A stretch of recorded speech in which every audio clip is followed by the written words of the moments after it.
Our hearts beat to the city streets. We began to feel the fire.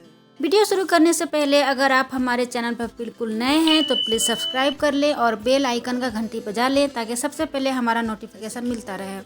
तो आज मैं साबूदाना fruit drink लेकर आई हूँ। साबूदाना गर्मियों में काफ़ी फ़ायदेमंद होता है, ये पेट को ठंडा रखता है। तो मैं इसे दूध में पकाने वाली हूँ और साथ में एक सीक्रेट पेस्ट डालूंगी और इसे कुछ फ्रूट्स के साथ खाएंगे जो भी आपको पसंद हो fruits. Hello everyone, welcome back to my channel.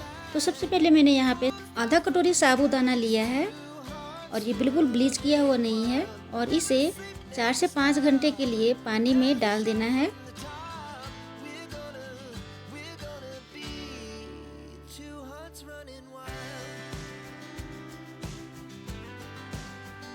मैंने साबूदाना बिल्कुल मीडियम साइज़ का लिया है। तो इसे मैं 4 से 5 घंटे के लिए पानी में फूलने के लिए डालने वाली हूँ। पानी का मात्रा ज़्यादा रखें ताकि अच्छी तरह से ये फूल पाए। तो चलिए मिलते हैं 4 घंटे बाद। 4 घंटे बाद आप देख सकते हैं ये बिल्कुल फूल चुका है और ये नरम हो चुका है। ये बिल्कुल नरम है, फिंगर की सहायता से आप इस तरह से चेक कर सकते हैं। तो अब पानी को अलग कर लेंगे, यानी कि पानी को निकाल देना है और उसे फेंक देना है। यहाँ पे मैंने एक कढ़ाई लिया है और कढ़ाई में डाल दिया है दूध आधा लीटर और इसे अच्छी तरह से पकाएंगे आंच पर। साथ में यहाँ पे मैंने डाला है स्वाद अनुसार चीनी और कुछ धागा केसर का। आपके पास केसर धागा नहीं है तो कोई दिक्कत नहीं है, आप ऐसे भी बना सकते हैं बिना केसर का। और यहाँ पे मैंने डाल दिया है सोक किया हुआ साबूदाना, यानी कि फुलाया हुआ साबूदाना, और इसे लगातार चलाते हुए पका लेना है।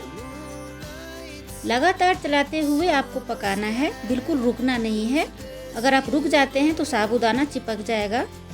तो चलिए साबूदाना पक रहा है और एक साइड मैंने लिया है कस्टर्ड पाउडर वेनिला फ्लेवर का। आपको जो भी फ्लेवर पसंद हो वो लें। और यहाँ पे करीब 3 चम्मच मैं ले रही हूँ कस्टर्ड पाउडर और इसे अच्छी तरह से पानी में घोलकर, बिल्कुल थोड़ा सा पानी डालेंगे और घोलकर अच्छी तरह से पेस्ट तैयार कर लेना है।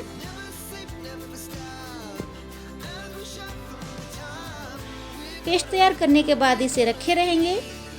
अब साबूदाना पक रहा है तो इसे अच्छी तरह से पका लेना है।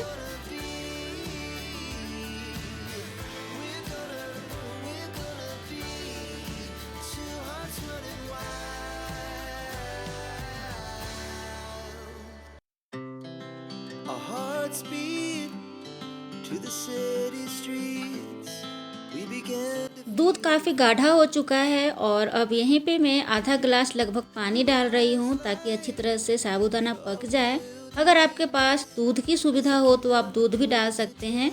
और जब साबूदाना अच्छी तरह से पक जाए तब आपको कस्टर्ड पेस्ट तैयार किया हुआ डाल देना है, पर जब साबूदाना पक जाए तब डालना है। और कस्टर्ड पेस्ट डालने के बाद इसे 5 मिनट तक और पकाएंगे। जब आप कस्टर्ड पाउडर डालते हैं तो ये गाढ़ा होने लगता है।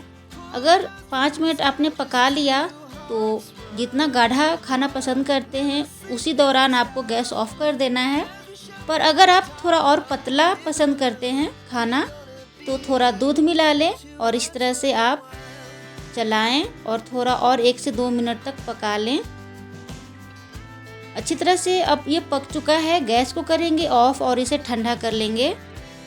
कस्टर्ड पाउडर का पेस्ट डालते समय ध्यान रखें, क्योंकि अगर कस्टर्ड पाउडर का पेस्ट गलती से भी ज़्यादा अगर डाल देते हैं तो ये काफ़ी गाढ़ा बन जाएगा। तो इसलिए मात्रा डालते समय बिल्कुल ध्यान रखें। तो हमारा साबूदाना बिल्कुल ठंडा हो चुका है और अब इसे एक बाउल में निकालेंगे और आप देख सकते हैं कितना बढ़िया सा कंसिस्टेंसी है। और इसके साथ जो भी आपको फ्रूट पसंद हो इसमें डालें और अच्छी तरह से मिला लें।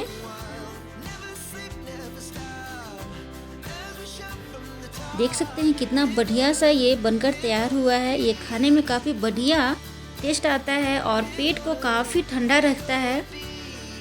तो थोड़ा सा साबूदाना और लेंगे और अच्छी तरह से मिक्स करेंगे और चलिए थोड़ा ऊपर से फ्रूट से सजाते हैं। और लास्ट में मैं डाल रही हूँ रूह अफ़ज़ा का सिरप। रूह अफ़ज़ा का सिरप गर्मियों में कोई भी ड्रिंक हो उसके साथ तो बहुत ही शानदार स्वाद आता है।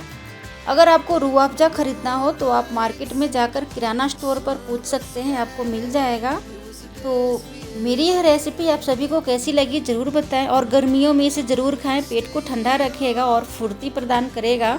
वीडियो पसंद आए तो लाइक कर सकते हैं और सब्सक्राइब भी कर सकते हैं और शेयर भी कर सकते हैं।